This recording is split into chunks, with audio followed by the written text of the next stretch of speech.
Some of you, you are taking too much time trying to convince people to love you that do not matter.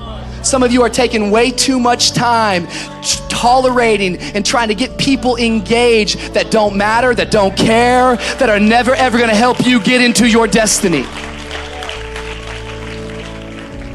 I felt like saying to you this week, if somebody can walk away from your life, let them walk away. You shouldn't have to convince anybody to love you. If they can walk, let them go. If they leave you, it means they're not attached to your future. We spend so much time wasting energy because we're so upset about being rejected by people. Joseph didn't need to tell his brothers about this dream.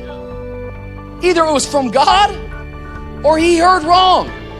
Either way, it was premature to share. And I watch Christian after Christian get excited because they go into their prayer closet and God starts to give them a dream, and before it's ready, they step out of that prayer closet and they look at people, and people try to set them in their place, and then they feel rejected and they quit. You gotta see this today, because the truth of the matter is that how many of you know that they wouldn't have cared if there wasn't favor on Joseph's life? How many of you know, the reason why they were getting upset, the reason why they were getting irritated was because they were jealous of what was on his life. What if I told you that some of the rejection you have been facing in your life, it's because people are jealous of what's on your life? What if I told you that the rejection is simply an indication that you got favor on your life? God is getting ready to do something in your life. You just got to understand there's more to know. Come on, somebody. There's more to know. There is more to know. Yet this stuff preaches easy, but it's difficult to live out. Because all of us can go back to moments in our life.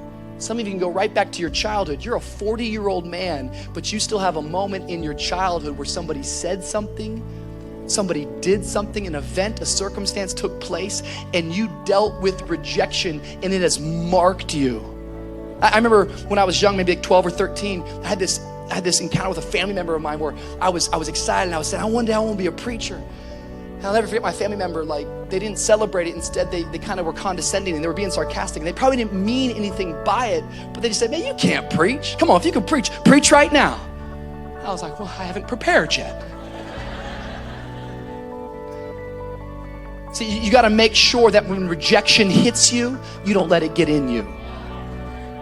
Because there's no escaping rejection. There's no escaping hearing the word no. If you're gonna actually live your life to do something bigger than yourself, you should get used to hearing no, but you shouldn't let no stop you. It can hit you, but don't let it get in you. I remember an old parable that a preacher used to share. It's about two brothers who grew up in a home, and their dad was an alcoholic and he was abusive. And the two brothers, they both grew up, and one brother, he grew up to be an alcoholic and an abuser himself, while the other brother, he abstained from alcohol and became a very moral man, a very good man, and accomplished many great things. They were both asked the same question: how did you end up the way that you are? And they both gave the same answer: given who my dad was, how could I not? Two guys in the same home with the same experience, yet one guy decided, I'm not gonna let this thing get in me, while another man let it absolutely define him. I don't know what's gonna happen to you in life, and you can't dictate that, and you can't control that. All you get to control is how you respond to what happens to you in life.